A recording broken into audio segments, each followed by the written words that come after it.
Bonjour à toutes et à tous et merci de nous retrouver pour ce nouveau live en coulisses avec Boutena. Bonjour Boutena. Bonjour Marine, bonjour aux auditeurs de chance. Donc merci beaucoup d'être là avec nous aujourd'hui. Ce live est interactif, c'est pour ça que c'est trop chouette aussi. Donc n'hésitez pas au fur et à mesure à poser vos questions dans le chat. Mais je commence à reconnaître des gens en fait qui ont fait plusieurs lives déjà dans la semaine, donc Super, ouais. je connais les prénoms. Donc j'adore. Bonjour Mabrouka, Camille, Cassandra, Solène. Tout le monde est en train d'arriver petit à petit. En attendant que tout le monde soit là, je vais en profiter pour refaire une petite intro sur Chance pour ceux qui ne connaissent pas. Donc Chance, c'est un bilan de compétences et aussi et surtout une communauté d'entraide pour aider à trouver la voie professionnelle faite pour soi ou si vous l'avez trouvé, pour réajuster ce qui va ou ce qui ne va plus dans votre travail. Donc, c'est un parcours de 3 mois avec un coach et la plateforme Chance qui vous aide à réajuster tout ça. Et dans ce parcours, justement, on a ce qu'on appelle la partie exploration. Et dans cette partie-là, on vous invite en fait à rencontrer plein d'experts métiers, de professionnels, pour ouvrir le champ des possibles. Et en fait, là, ce qu'on va faire ensemble aujourd'hui, c'est un exemple d'exploration, parce qu'on va aller explorer le métier de Boutena, spécialiste en stratégie des organisations et plein d'autres choses au-delà de ces titres. Donc, trop chouette et merci beaucoup, Boutena, de prendre le Avec temps. plaisir, avec plaisir.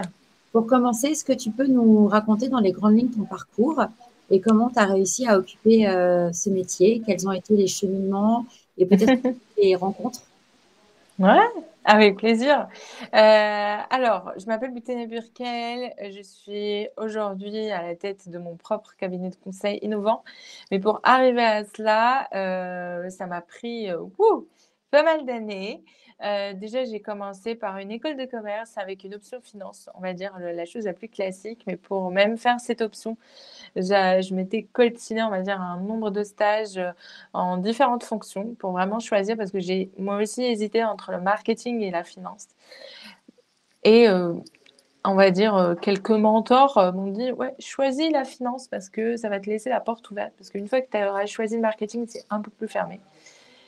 Avec le recul, ils n'ont pas tort pour d'autres raisons, mais je vais pouvoir décliner si cela vous intéresse.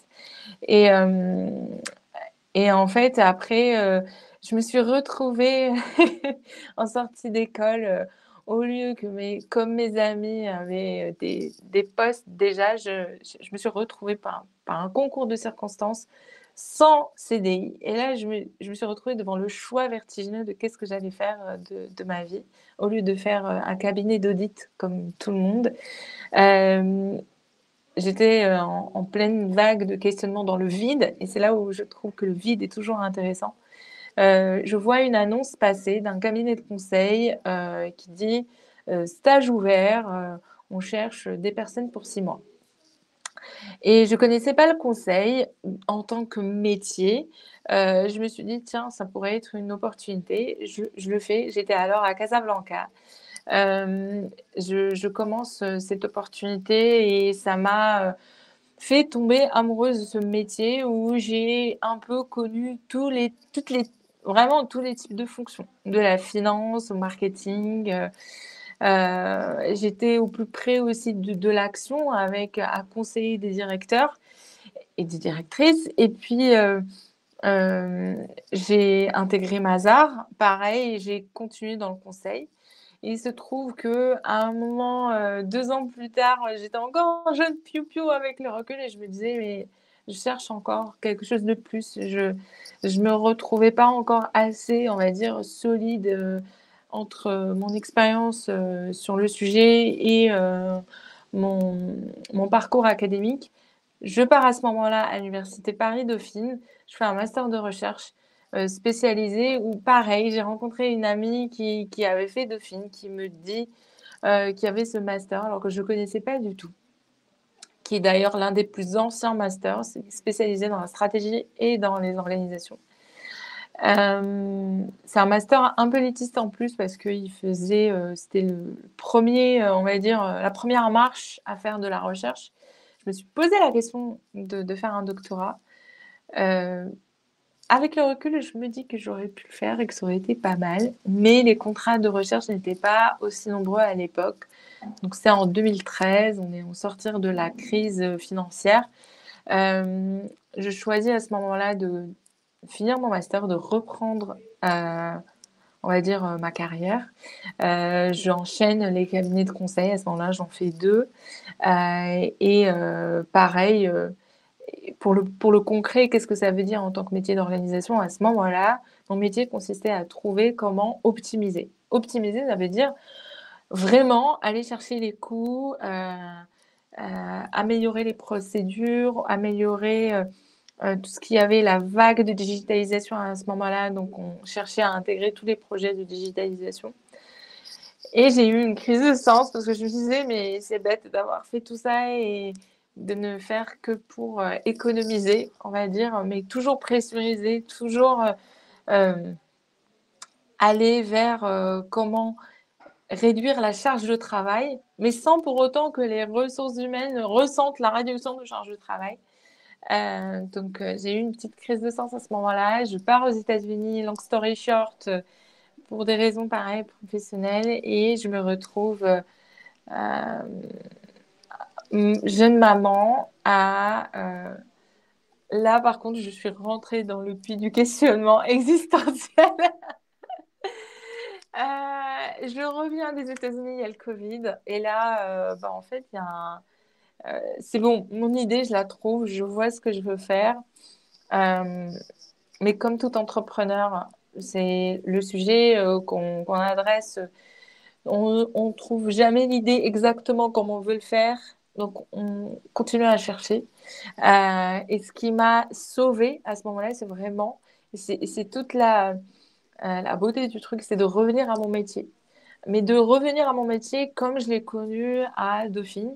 Et là, j'ai commencé à me palucher, entre guillemets, à consommer vraiment des articles de recherche sur tout ce qui était motivation, engagement, santé mentale, courant psychologique. Donc vraiment, je me réabreuve sur tout ce qui est impact de la stratégie, de l'organisation sur les personnes, sur leurs ressources humaines, comment on peut améliorer tout ça, certes, mais avec, on va dire, de l'humain dedans. Donc, je m'étais accordé, on va dire, des zones d'expérimentation et finalement, je reviens à mon métier.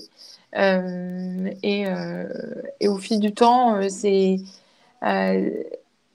ça qui est drôle, c'est que j'ai retrouvé du sens à mon métier en le créant et en revenant à mon métier. Donc, du coup, là, on est autour de 2022. Donc, entre 2020 et 2022, il y a eu tous ces questionnements, tous ces sujets-là qui sont arrivés. Et avec les rencontres, pareil. Il y a une chose que j'ai maintenue, c'est vraiment de rencontrer des gens. Et au finalement, je me suis dit, en fait, ce que tu fais, ton métier, peut rejoindre le sens que tu veux amener aux entreprises. Donc, amener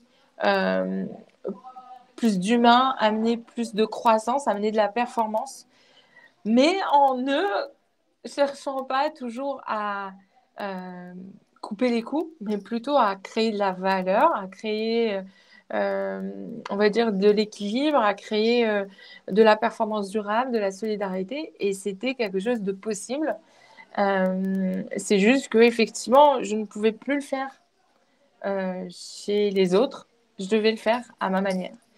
Et ça, effectivement, c'était pas, on va dire, un chemin facile parce que j'avais l'impression que j'étais pas légitime, j'étais pas crédible. Mais ça, c'est le sujet d'autres questions. Donc, allez-y, posez-les-moi et puis je répondrai tout simplement. Merci, c'était génial comme intro, enfin comme intro, comme ton parcours, parce que je pense que ça résonne pour beaucoup de gens, ce que tu dis sur la crise de sens, à utiliser des expressions super fortes comme ça m'a sauvé, qui veulent dire beaucoup. Et je pense que dans beaucoup de personnes qui sont là se reconnaissent dans à la fois j'aime mon métier, mais à la fois les conditions d'exercice de ce métier, ça tape en termes de valeur. Enfin, je pense que c'est le quotidien de beaucoup. et que toi, tu as trouvé la solution en osant te lancer dans l'entrepreneuriat. Donc, ma première question pour toi, c'est comment est-ce que c'est dur et comment tu as réussi à sauter ce pas salarié entrepreneur? Pour sauter le pas, il se trouve que pendant des années, j'avais un carnet d'idées où je notais toutes mes idées et où je les testais. Et je rencontrais des gens, j'en parlais, je commençais, bon, comme n'importe quelle consultante, elle faisait des slides. Donc, je faisais des slides, essayer de comprendre si je commençais cette idée, par quoi je la commencerais et comment je l'exécuterais. J'ai commencé par ça et après j'ai apuré. Et après, comme certains d'entre vous, j'ai fait le choix de me faire coacher.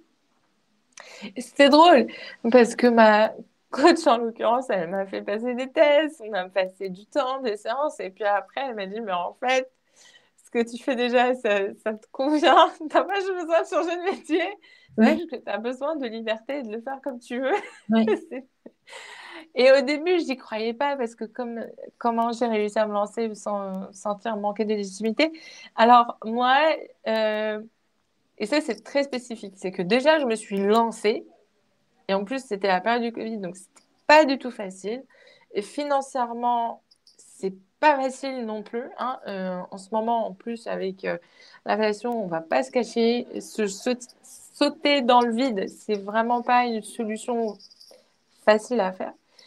Euh, ce que j'ai choisi de faire, c'est que d'abord, j'ai, j'ai expérimenté des petites choses par petits pas avec mes petites idées et ensuite j'ai incrémenté petit à petit des sujets.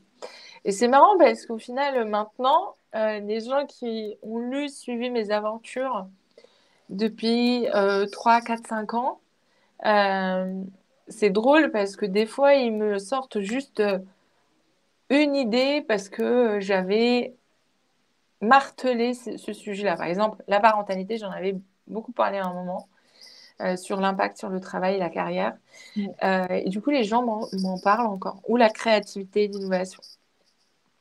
Et en fait, je ne me rendais pas compte à quel point j'avais partagé des choses. Et en fait, grâce à ça, j'avais construit ma confiance.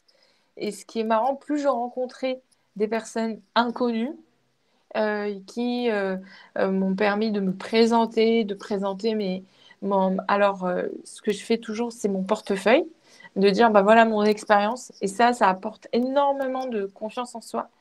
C'est de toujours se raccrocher à ce qu'on sait faire.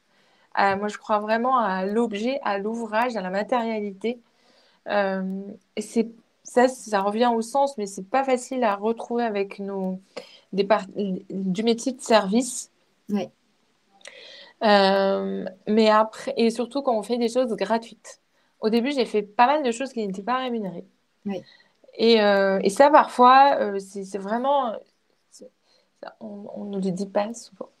Mais c'est un sujet où on creuse un peu dans notre confiance et notre estime de soi. Et finalement, la question où il faut se rappeler, c'est que ça sert à quelque chose. Ça sert à Et c'est là où il faut définir nos objectifs. Si c'est de la notoriété, si c'est de la prospection commerciale, si c'est pour rencontrer, par exemple, un recruteur à qui on va présenter un portefeuille, ben, ça va servir à quelque chose. C'est pas juste gratuit. Il n'y a pas pire que le travail gratuit. Même quand vous êtes dans votre métier où en fait vous faites, par exemple, la sur-valeur ajoutée. Moi, j'ai fait beaucoup de choses où en fait je livrais plus, mais aujourd'hui, c'est ce qui m'a permis de garder mon portefeuille, ma réputation et, euh, et de construire ces rencontres. Parce que grâce à ça, petit à petit, je me suis émancipée, on va dire, de mon milieu de départ. Sachant qu'on va dire, je me suis émancipée de pas mal de milieux de départ. Et à chaque fois, je me suis retrouvée sans rien. Et sans rien dans le sens, pas de contact. Ouais. Et ça, en fait, c'est pas facile, mais on peut le faire. Aujourd'hui, grâce aux outils technologiques, on a quand même un accès à rencontrer les gens, à faire des webinars, à se présenter, à faire des salons, à écrire. Et ça, effectivement, plus on se met dehors, on s'expose, Ouais, pareil, des stratégies de petits pas, ouais, ça nous construit. Le CV, il ne se construit pas dans le passé avec 10 ans. Le CV, il se construit aujourd'hui. Euh, et les gens regardent aujourd'hui ce que vous faites. oui, oui. Ils ne gardent pas le souvenir en plus. Ouais, non, mais tu as complètement raison. Et c'est vrai qu'aujourd'hui, avec notamment LinkedIn, on peut avoir, si on maîtrise bien les codes de LinkedIn, une belle vitrine qui donne envie, si nos contenus donnent envie, de travailler avec nous. Et c'est des conseils qu'on donne dans le parcours. Effectivement, quand on se lance dans l'entrepreneuriat, la maîtrise des réseaux sociaux, surtout dans les métiers de service, permet de se faire connaître très facilement versus il y a des années en arrière. Pour celles et ceux qui voulaient comprendre un peu ton métier, est-ce que tu peux nous expliquer un peu c'est quoi tes missions et à quoi ressemble une semaine type de Boutena? Waouh! Alors, généralement, les missions sur lesquelles je vais participer, alors c'est pour simplifier à l'extrême. On fait un diagnostic, on mène un plan d'action, on améliore la situation. En fait, ma valeur ajoutée, c'est d'apporter aux équipes ce que elles n'ont pas l'habitude de se poser comme question et mon expertise pointue sur un sujet. Donc, par exemple, là, en l'occurrence, mon expertise pointue, c'est la stratégie et l'organisation. Moi, je vois une entreprise, mais vraiment, je ne peux pas vous l'expliquer. Je vais voir tout de suite les dysfonctionnements. Euh, c'est quelque chose après, c'est avec des années d'expérience, hein. Avec énormément de veille. Et d'ailleurs, avec mes étudiants, je les encourage toujours à lire énormément sur tout ce qui est vie d'entreprise. Donc, mon métier, en gros, il consiste à analyser la situation des entreprises, à les observer, à lire énormément de documents internes et externes, et ensuite d'en tirer euh, des recommandations qui soient les plus personnalisées par rapport à leurs besoins. Euh, Aujourd'hui, moi, mon approche, elle a pas mal évolué par rapport à ce qu'on m'a appris. Parce qu'au départ, voilà, c'était très consultant. On vient avec des process, avec des outils un peu archaïques en plus, qui dataient des années 80. Euh, Moi, mes outils, je les ai fait évoluer avec des courants, que ce soit en psychologie, en ressources humaines, en organisation. Et ça consiste du coup à les hybrider. C'est très particulier. Je ne peux pas rendre les choses beaucoup plus concrètes qu'avec des outils technologiques. Donc en gros, je, je, je reconçois même des outils pour mon métier. Est-ce que Ce tu qui peux nous fait. donner un exemple concret, un cas pratique? Oui, oui, un cas pratique. Par exemple, une entreprise qui constate qu'elle a beaucoup d'absentéisme. Et elle se dit, ben, peut-être parce que j'ai un vieillissement de ma population et que ce vieillissement de ma population fait qu'il y a plus d'absents à cause des maladies chroniques, à cause de l'aidance, à cause de la parentalité, peu importe. Mais on n'arrive pas, on a fait pas mal d'accords, ça ne suffit pas, il se passe quelque chose. Euh, alors, type d'entreprise, non pas particulièrement, plutôt des grandes entreprises. Généralement, il faut une taille critique pour se poser ces questions, pour répondre à Olivier. Euh, et ensuite, pour faire face à la concurrence, en fait, enfin, j'innove mes techniques. Je choisis mes techniques. Alors, pour le cas d'études exactes, on va venir avec eux, on va avoir deux, trois, quatre ateliers. On va avoir des entretiens type qu'on va mener. On va aussi avoir des outils internes où on va intégrer leurs chiffres, leurs process, et on va mouliner tout ça en interne avec nos experts, mais aussi avec nos outils. Et derrière, bah, ça va nous donner des résultats, en gros, pour les guider sur certains sujets. On essaye toujours de venir au plus près de leurs besoins. Et l'objectif, dans tout le cas aujourd'hui, c'est pas de vous dire comment on fait, parce que ça, on va dire, ça vous intéresse pas, mais de vous expliquer qu'en gros, moi, ma posture, mon rôle, c'est de les sortir un peu de leurs automatismes. Voilà. en fait, de les sortir de leur on fait comme ça, c'est comme ça. L'objectif, c'est de les sortir d'un statu quo et de les faire évoluer vers une situation rêvée qu'ils voudraient atteindre. Et pour ça, généralement, mon rôle, en particulier moi, c'est d'apporter de l'animation, de la dynamique Mm. et de l'expertise pour que ils ne soient plus dans cet angle mort Ouais, de on fait comme ça. ouais, c'est génial. Et par exemple, dans le cas que tu nous expliquais sur l'absentéisme, quelles a été les réponses ou les découvertes que tu as faites? Généralement, enfin, on va décliner un exemple type. Généralement, en fait, l'absentéisme, c'est juste le symptôme. Il se passe quelque chose d'autre. Et quelque chose Ouais, d'autre, ça peut être, il y en a plein, hein. Il peut y avoir une bureaucratie excessive. Et du ouais, coup, les gens n'ont même pas le temps d'expliquer au manager. Du coup, ils s'absentent et puis c'est plus simple. ouais, Ou alors un management toxique où en fait les gens ne veulent plus, n'arrivent plus à travailler. ouais, Ou on a essoré les équipes par une multitude de projets de transformation et ça nous arrive de le dire aux gens, mais en fait, là, il faut juste rien faire. ouais, Arrêtez, vous en avez trop fait. ouais, Arrêtez-vous. Il peut y avoir vraiment une, une situation multifactorielle. C'est pour ça qu'on cumule plusieurs casquettes. Et par contre, moi, mon rôle, c'est de ne pas arriver avec un a priori, ni oui. avec des biais et des idées préconçues. Mm. Euh, et ça, c'est pas toujours facile. Ça, c'est un exercice dans notre métier, c'est penser contre soi-même et de toujours prendre le. Et c'est pas aussi facile de prendre le temps de poser les questions et d'attendre les réponses. Ouais, De pas les susciter. On va les guider, on va les façonner avec les clients. Mais l'objectif, c'est pas de les imposer. ouais. Dans tous les cas, il n'y a pas de solution parfaite. Ouais. Donc, Merci beaucoup, passionnant. Je continue sur les questions qui arrivent dans le oui. chat. Et en plus, c'est un peu le même type de réponse, je pense.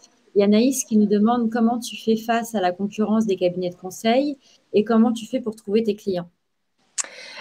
Alors, je fais face à la concurrence. J'ai trouvé mon océan bleu. J'ai cherché mon océan bleu. Je ne sais pas si vous êtes familier avec ce concept. L'océan bleu, c'est en gros, dans un marché, vous allez toujours trouver des requins qui sont en train de se disputer la même proie, entre guillemets, hein, c'est une image.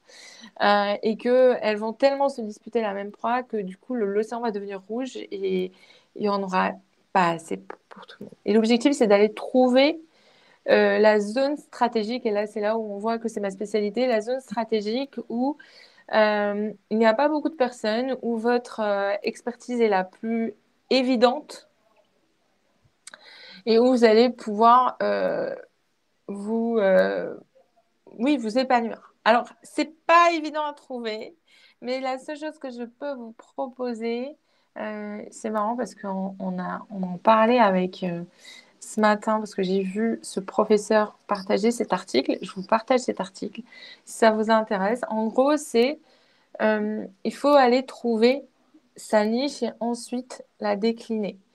Euh, Quand on n'est pas stratège, c'est pas un sujet évident. Mais en gros, l'idée, c'est de faire votre veille, votre benchmark, et d'essayer d'identifier comment, par rapport à chaque concurrent, vous avez une patte différenciante. Et vous allez la trouver. Alors, j'essaye de retrouver. On a pas mal de questions. Merci pour toutes ces questions. Comment je trouve mes clients? Alors, bouche à oreille, parfois des apporteurs d'affaires, euh, euh, de la prospection euh, et de la chance. C'est pas facile d'en avoir. Et parfois, il faut aussi en avoir. C'est vraiment pas évident d'en avoir. Euh, quoi d'autre? On Il y a avait quoi comme question? Une solution trouvée. Est-ce que j'établis un plan d'action? Oui. Si j'ai le mandat. Si j'ai le mandat pour ça, parfois on leur donne juste les outils et on leur donne l'autonomie pour les réaliser. Si on a le mandat, on va produire le plan d'action. On va les accompagner de bout en bout plusieurs mois durant. Il y avait une question de Théna sur la formation Oui. pour exercer ce métier. Alors, de mémoire, pour le master à Dauphine de politique générale et stratégie des organisations, il fallait avoir un master 1 déjà ou un équivalent master 2 en école de commerce. Il y avait des personnes qui avaient fait du marketing. On avait pas mal de personnes qui venaient de Sciences Po. Après, je pense qu'un équivalent en finance ou en sociaux ou même en psycho, c'est possible. Et d'ailleurs, on est assez proche de certains métiers comme psychologie de travail. C'est pas les mêmes, mais c'est assez proche. Ça se rapproche. Alors, quoi d'autre? Il y avait une question. Faudrait-il se former sur le tas en cabinet? Alors, effectivement, en cabinet, ils forment pas mal sur le tas. Euh, après c'est un peu une machine. Donc, et on peut faire ce choix-là de rentrer en RH ou en autre métier, et puis après se former dans le cabinet. Euh, Faudrait-il que je refasse une formation pour exercer votre métier? Laure, excusez-moi. Laure, Anne, non, pas du tout, pas spécialement de vous former. Moi, j'ai fait le choix. Alors ça, c'est un truc, je m'étais entêtée parce que tout le monde me disait, mais après une pause, pourquoi tu te formes pas, tu fais pas une licence ou un master ou un coaching, peu importe. J'ai fait le choix de ne pas le faire. Euh, je- une école de commerce, spécialisation RH, honnêtement, je pense que c'est tout à fait faisable. Moi, je travaille avec des personnes qui ont cette formation, qui travaillent pour la qualité de vie au travail. Après, il faut peut-être se former, avoir des références de livres, si ça vous intéresse, il y en a toujours. Théorie des organisations, vous allez en trouver, qualité de vie au travail, psychologie du travail. Euh, et des choses qui sont assez accessibles pour quelqu'un comme vous. La rémunération. Si vous êtes en cabinet, vous pouvez très bien gagner votre vie. Voilà. Enfin, c'est des rémunérations de consultants. Après, ça dépend des branches. Si vous êtes dans une branche plutôt système d'information et conduite du changement, ça va être dans une fourchette un peu plus basse. Si vous êtes dans une fourchette plutôt stratégie, plutôt projet de transformation, ça va être une négociation un peu meilleure, sachant qu'ils ont du mal à recruter dans les cabinets de conseil. Donc, ça se Je, tente. je vois que l'heure tourne. Boutena, j'avais une question pour toi. Le principe des lives en coulisses, c'est aussi de donner une vision réaliste d'un métier, au-delà des fantasmes que chacun peut projeter. Ouais. Est-ce que toi, tu peux nous dire quelles sont les choses que tu adores dans ton métier et quelles sont les choses qui, à l'inverse, tu aimes moins?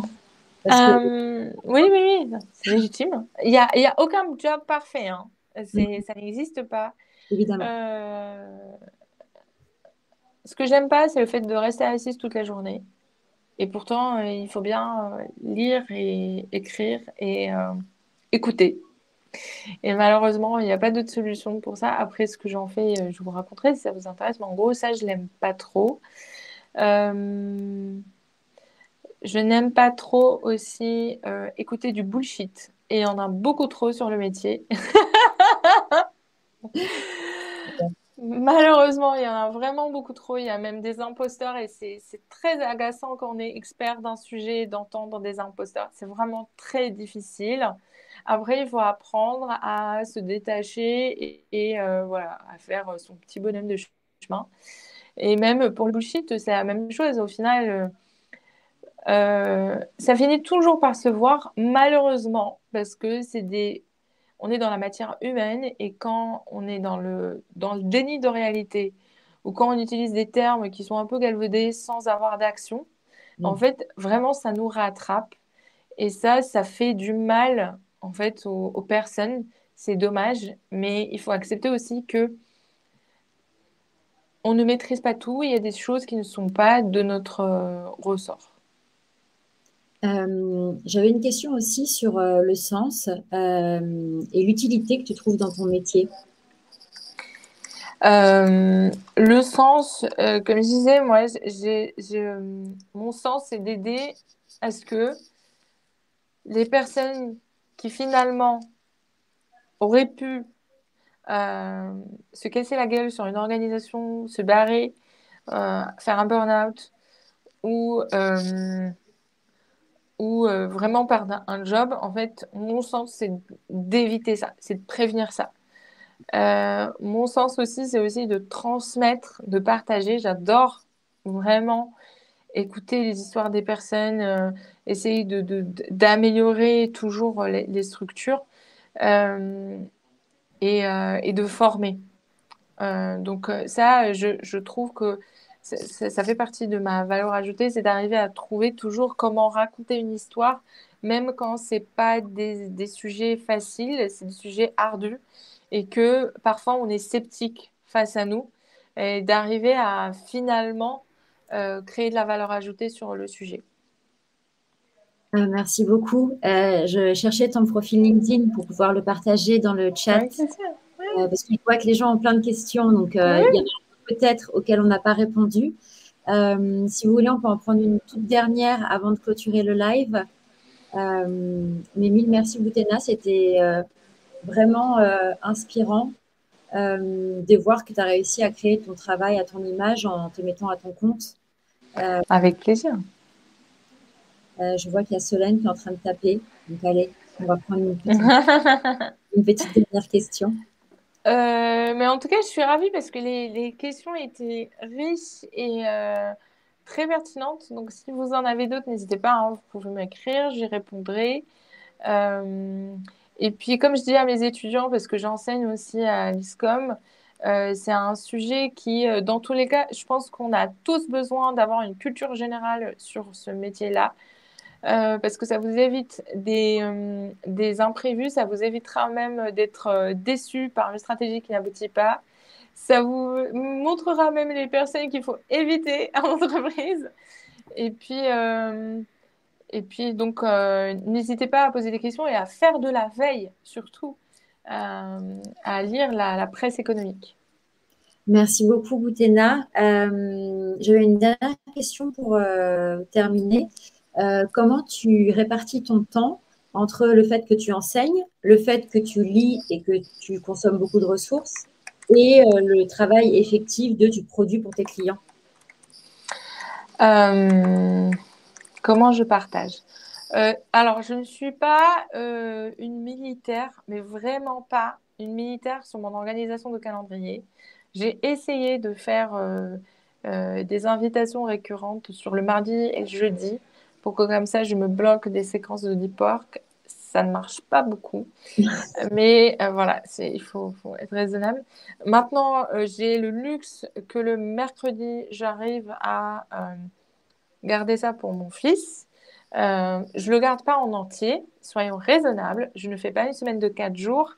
Par contre, j'arrive à faire quelques calls ou lire à ce moment-là le mercredi.